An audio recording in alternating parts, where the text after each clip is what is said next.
جی السلام علیکم۔ امید ہے آپ سب بخیر و عافیت ہوں گے اور جہاں بھی ہوں گے خوش باش ہوں گے۔ آج کے اس لیکچر میں ہم انتظار حسین کی افسانہ نگاری پر بات کریں گے، لیکن اس سے پہلے میں آپ سب کا بہت شکریہ ادا کرتا ہوں کہ آپ میری ویڈیوز دیکھتے ہیں اور ان کو پسند بھی کرتے ہیں، تو تھینک یو۔ اللہ تعالیٰ آپ سب کو ہمیشہ خوش رکھے۔ اپنے ٹاپک کی جانب آتے ہیں۔ انتظار حسین وہ واحد افسانہ نگار ہے کہ جنہیں ترقی پسند تحریک کے افسانہ نگار، جدیدیت کے دور کے افسانہ نگار اور مابعد جدید دور کے افسانہ نگار نصیب ہوئے۔ آپ نے ہر دور میں، ہر زمانے میں اپنا منفرد انداز اپنایا، جس کی وجہ سے آپ کو ہر دور کا فکشن نگار یا افسانہ نگار کہا جاتا ہے۔ اب ذیل میں آپ کے افسانوں پر تفصیل سے بحث ہوئی ہے، ان کی خصوصیات کو تفصیل سے بیان کیا گیا ہے۔ ان کے افسانوں کی جو پہلی خصوصیت ہے وہ علامت ہے، یعنی علامت کا استعمال۔ انتظار حسین کی افسانہ نگاری کو اگر سامنے رکھے تو یہ بات بلا خوف و خطر، بلا خوف و تردد کہی جا سکتی ہے کہ وہ ابتدا سے ہی علامت نگاری کی طرف مائل تھے۔ یعنی جب انہوں نے افسانہ لکھنے کا آغاز کیا تو ساتھ میں علامت نگاری کا آغاز بھی کیا، علامتوں کا استعمال بھی شروع کیا۔ ان کے بیشتر افسانے ایسے ہیں جن میں وہ مختلف چیزوں کو علامت کے طور پر استعمال کرتے ہیں، اور بعض اوقات تو افسانے کا عنوان ہی علامتی ہوتا ہے۔ مثال کے طور پر ان کا شہرہ پاک اور مشہور افسانہ زرد کتا۔ اس افسانے میں زرد کتے کو انسانی نفس امارہ کے لیے علامت کے طور پر استعمال کیا گیا ہے۔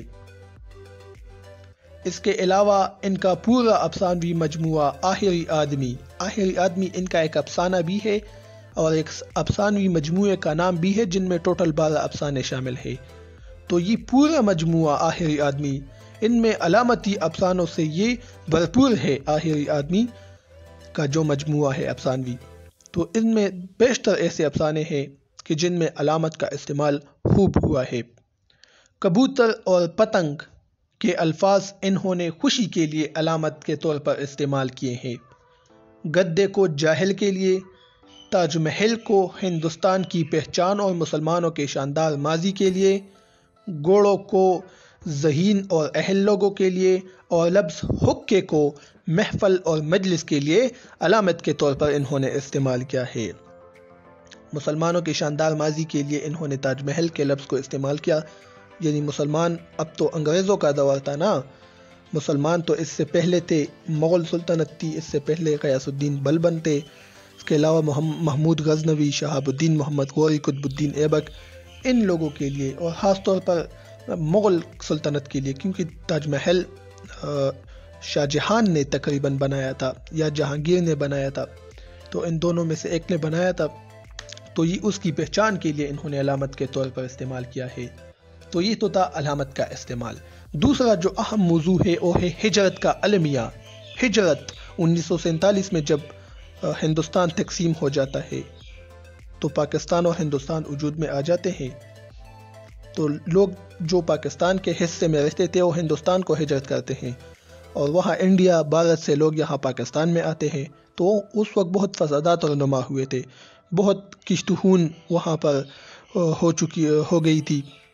تو اس ہجرت کے فسادات کو اور اس ہجرت کے مناظر کو انہوں نے بیان کیا ہے اپنے افسانوں میں۔ تو ہجرت انتظار حسین کے افسانوں کا اہم موضوع رہا ہے۔ 1947 میں جب ہندوستان کا بٹوارہ ہو جاتا ہے، تقسیم ہو جاتا ہے ہندوستان، تو سب لوگ اپنے پیاروں کو چھوڑ کر ہجرت کرنے پر مجبور ہو جاتے ہیں۔ انتظار حسین کو بھی اس دکھ سے گزرنا پڑا، اور ہجرت کے دوران ہونے والے فسادات کے چشمدید گواہ بن گئے۔ یعنی انہوں نے بھی ہجرت کی، یہاں لاہور آ گئے ہجرت کر کے، تو جو فسادات اس وقت ہوئے تھے تو اس کے ہی چشمدید گواہ بن گئے، تمام مناظر کو انہوں نے اپنے آنکھوں سے دیکھا۔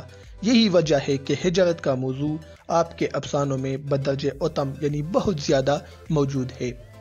افسانہ خواب و تقدیر میں آپ نے دکھایا ہے کہ کس طرح لوگ ریاستی ظلم و جبر سے تنگ آ کر ہجرت کرنے پر مجبور ہو جاتے ہیں، یعنی لوگوں پر جب ظلم ہوتا ہے تو پھر وہ ہجرت کرتے ہیں۔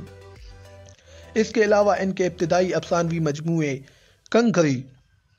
کنکری میں بے شمار ایسے افسانے موجود ہیں جن میں ہجرت کے المیے کو بیان کیا گیا ہے، ہجرت کے فسادات کو بیان کیا گیا ہے۔ افسانہ شہر افسوس کا موضوع بھی ہجرت ہی کا المیہ ہے، یعنی ہجرت ہی کے موضوع کو اس افسانے میں پیش کیا گیا ہے۔ اس طرح بے شمار ایسے افسانے ہیں، کیونکہ انتظار حسین نے جب ہجرت کی یہاں لاہور آ گئے تو فسادات کو اور انہوں نے اپنے دوستوں کو وہاں ہندوستان میں چھوڑا، تو ہر وقت ان کو یاد کرتے ہیں اور ہجرت کے فسادات کو بیان کرتے ہیں۔ اگلا موضوع ہے حال سے فرار اور ماضی میں پناہ ڈھونڈنا۔ حال یعنی موجودہ زندگی اور ماضی کا مطلب ہے جو پچھلی زندگی ہے۔ انہوں نے ہجرت کی، لاہور آ گئے، تو اسی وجہ سے اس کو پچھلی زندگی جو انہوں نے ہندوستان میں گزاری تھی ہر وقت وہ یاد کرتے تھے۔ تو انتظار حسین کے افسانوں میں بے شمار ایسے افسانے موجود ہیں جن میں وہ حال سے فرار ہو کر ماضی میں سکون ڈھونڈتے ہیں۔ اس کا مطلب یہ ہے کہ وہ اپنی بچپن کی زندگی کو پسند کرتے ہیں، اس کو یاد کرتے ہیں کہ کتنی خوبصورت زندگی تھی، اپنے دوستوں کو یاد کرتے ہیں، اپنے پیاروں کو اور رشتہ داروں کو یاد کرتے ہیں کہ ان کے ساتھ ان کے بتائے ہوئے لمحات کتنے پرسکون تھے۔ ٹھیک ہے، وہ ہر وقت ماضی کی کوئی ہوئی یادوں، ہجرت کے وقت بچھڑے ہوئے دوست احباب اور ماضی کی معنویت یعنی نسٹیلجیا میں سرگرداں رہتے ہیں۔ ناسٹیلجیا کہتے ہیں اپنے ماضی کی معنویت کو، یعنی اپنی گزری ہوئی زندگی، بچپن کی یادوں کو یاد کرنا، تو اس کو ناسٹیلجیا کہتے ہیں۔ اس ضمن میں ان کے مشہور افسانے او جو کوئے گے، خرید و حلوہ بیسن کا اور مردہ راکھ قابل ذکر ہیں، یعنی یہ وہ افسانے ہیں جس میں وہ ناسٹیلجیا کا شکار ہو چکے ہیں، یعنی اپنے ماضی کو ہر وقت یاد کرتے ہیں اور اس میں سکون ڈھونڈتے ہیں، اس کے دل کو سکون ملتا ہے جب وہ اپنے پرانی یادوں کو وہ جب یاد کرتے ہیں۔ اگلا موضوع ہے اساطیری عناصر۔ انتظار حسین نے اسلامی تاریخی واقعات اور ہندو دیومالا کا خوب مطالعہ کیا ہے۔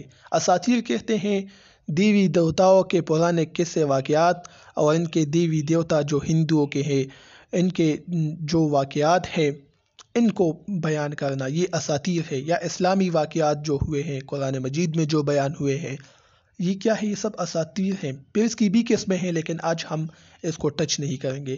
تو انہوں نے ہندو اساطیر کو اور اسلامی تاریخ کو خوب پڑھا تھا۔ یہی وجہ ہے کہ ان کے بیشتر افسانوں میں بھی دیوی دیوتاؤں اور خاص طور پر تاریخ اسلام کے مشہور واقعات کی مدد سے جدید دور کے مسائل کو آشکارا کرنے کی کوشش کی ہے۔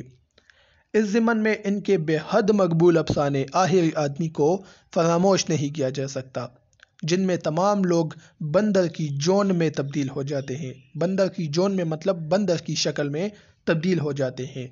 مرکزی کردار الیاسپ بہت کوشش کرتا ہے کہ اس کا جسم بندر کے قالب میں ڈل نہ جائے، بندر کے قالب میں تبدیل نہ ہو جائے۔ تو یہ وہی قصہ ہے بنی اسرائیل کا، جو ہفتے کے دن مچھلیاں پکڑتے تھے، شکار کرتے تھے، اور اللہ تعالیٰ نے منع کیا لیکن وہ منع نہیں ہوئے، پھر اللہ تعالیٰ نے ان سے بندر بنائے۔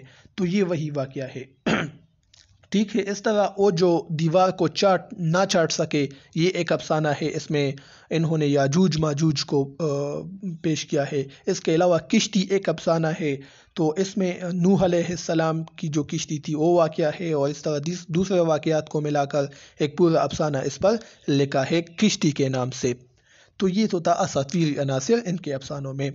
دیکھیں یہ مثال کے طور پر ہم پیش کر رہے ہیں کہ یہ افسانہ ہے، یہ افسانہ ہے، ان میں یہ چیزیں ہیں، تو آپ کا جواب مدلل ہو جائے گا۔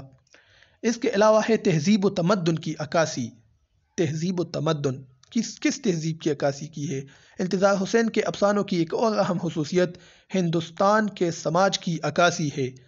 وہ ہندوستان جہاں پر ہندو اور مسلمان اکٹھے رہ کر زندگی گزار رہے تھے، یعنی 1947 سے پہلے۔ آپ نے اپنے افسانوں میں مختلف کرداروں کے ذریعے تقسیم سے قبل ہندوؤں اور مسلمانوں کی خانگی یعنی گھریلو، معاشرتی اور سیاسی زندگی کے حد و حال کا نقشہ کھینچا ہے۔ آپ نے اپنی زندگی کا پہلا تخلیق کردہ افسانہ قیومہ کی دکان افسانے کا نام ہے، یہ پہلا افسانہ انہوں نے لکھا تھا انتظار حسین نے قیومہ کی دکان کے نام سے۔ تو اس افسانے میں بستی کے اندر ہونے والی چہل پہل، رونق اور مختلف لوگوں کا روزمرہ زندگی سے لطف اٹھانے کی تصویریں اس افسانے میں انہوں نے کھینچی ہے۔ قیومہ کا دودھ میں پانی ملا کر بیچنا اور قصاب کا بینس کا گوشت بیل کا کہہ کر، یعنی بینس کا گوشت ہوتا ہے اور کہتا ہے کہ یہ بیل کا گوشت ہے، تو یہ بیچنا اصل میں اس معاشرے پر طنز بھی ہے، اس معاشرے پر کہ لوگ دھوکہ کرتے تھے۔ اس کے علاوہ افسانہ خرید و حلوہ بیسن کا، تو اس میں انہوں نے دکھایا ہے کہ کس طرح ایک شخص محلے میں آ کر صدا لگاتا تھا، آواز کرتا تھا کہ پڑھو کلمہ محمد کا اور خرید و حلوہ بیسن کا، لہٰذا ہندو اور مسلمان ان سے حلوہ خرید کر اکٹھا کھایا کرتے تھے اس حلوہ کو۔ تو یہ اس تہذیب کو وہ بیان کر رہے ہیں اصل میں۔ تو یہ آج کی ویڈیو تھی، امید ہے آپ لوگوں کو پسند آ چکی ہوگی۔ انشاءاللہ پھر نیکسٹ ویڈیو میں ملیں گے۔ اب مجھے اجازت دیجیے، اللہ حافظ۔